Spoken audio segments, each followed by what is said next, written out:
আলাইকুম ভিউয়ার্স, সবাই কেমন আছেন? আশা করি ভালো আছেন। তো ছাদ বাগানে চলে আসলাম। ছাদ বাগানে পেয়ারা গাছের যত্ন পরিচর্যা আমি যেভাবে করি, ছাদ বাগানে গাছের এই যে মরা ডালগুলো, এগুলো ভেঙে পরিষ্কার করে দিতে হবে।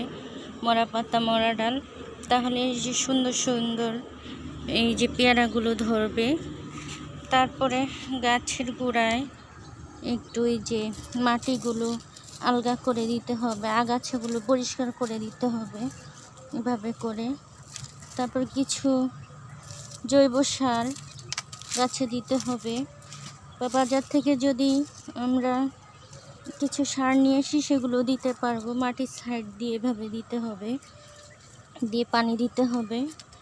আর আমরা যদি ঘরোয়া সার তৈরি করে সেগুলো ব্যবহার করি সেগুলোও হবে। তো গাছের মাটিগুলো একটু নরম রাখতে হবে।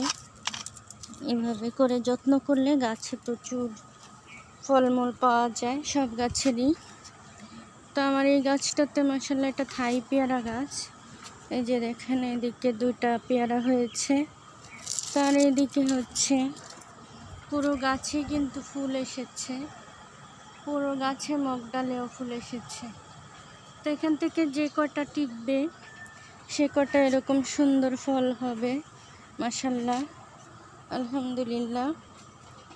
চলেন ছাদটাকে আমি ঘুরিয়ে দেখাই। এদিকে আমার মরিচ গাছে মরিচ হয়েছে, টমেটো ধরতেছে, টমেটো ফুল এসেছে, লাল শাক হয়েছে। আমার হাতে বীজ করা এই মরিচের চারাগুলো হচ্ছে, লাল চারা গজাচ্ছে। এদিকে আম গাছে এবার ফুল আসতে পারে, 12 মাসে আমের গাছ এটা। পেঁপে গাছে ফুল এসেছে, ধরেছে। এদিকে সিম গাছ, আনার গাছ এদিকে, আর এদিকে পুঁই মুচি হয়েছে, আর এদিকে লাউ গাছ। আমার এদিকে সিমের ফুল এসেছে সিম গাছে, কলা গাছ, এদিকে সব ধরনের ফুলের গাছ। ফুল ফুটবে কিছুদিনের মধ্যেই, নানা রকম শীতকালীন ফুল। আর এদিকে গাঁদা ফুল ফুটেই আছে চমৎকারভাবে, নানা রকম ফুল গাছ। এদিকে কামরাঙ্গা গাছ, ফুল গাছ, লেবু গাছ, ড্রাগন। তো এদিকে আছে কবুতর, ওরা খাবার খাচ্ছে, খাবার দিয়েছি।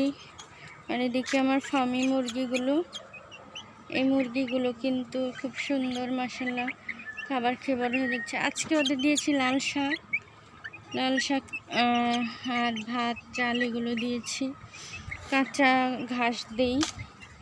আর এই যে আমার ধনে পাতাগুলো আবার খাওয়ার উপযোগী হয়ে গেছে। এদিকে বিলাতি ধনে পাতা, এদিকে সিম গাছ, আদা গাছ, এদিকে একটা ফুল গাছ দিয়ে দিচ্ছি, তেঁতুল গাছ।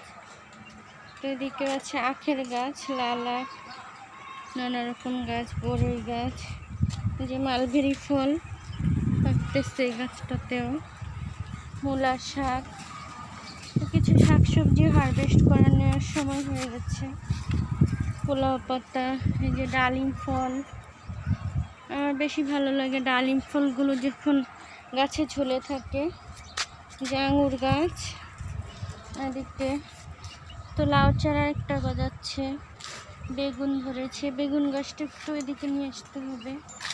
আর বেগুনের চারাগুলো বড় হচ্ছে, লাগিয়ে দিতে হবে। লেবু গাছে ফুল এসেছে এদিকে আবারও, আর এদিকে তো ধরেছে, এদিকে তো বড় হচ্ছে লেবু মাশাআল্লাহ। আর হচ্ছে এদিকেও ধরে আছে। এইগুলো 1 মাসের মধ্যেই বড় হয়ে যাবে। 12 মাসি লেবু, সিডলেস চায়না লেবু। এদিকেও শাকসবজি, নানা রকম ফলের গাছ। মাঝে মাঝে এমন হয় যে কথা বলতে গেলেও কিন্তু একটু হয়রান বোধ করা লাগে, অস্বস্তি ফিল হয়। তো আমি আপনাদের দেখিয়ে দিচ্ছি, লাল শাক হচ্ছে এদিকে। কিছু গাছ যদি এক জায়গায় না হয় অন্য জায়গায় বসিয়ে দিতে হয়, যেমন এই গাছটা এখানে হবে না, তাহলে যদি অন্য জায়গায় বসিয়ে দিই হবে। তো সব গাছই এরকম দেখবেন যে এক জায়গায় হয় না, সেটা যদি আমরা তুলে অন্য জায়গায় দিই, এক পাশে না হলে অন্য পাশে রাখি, সেই ক্ষেত্রে কিন্তু গাছে মাশাআল্লাহ ফুল ফল শাকসবজি হয়ে যায়। তো সবাই সাবস্ক্রাইব করে পাশে থাকবেন, ভালো থাকবেন সবাই। আল্লাহ হাফেজ, আসসালামু আলাইকুম।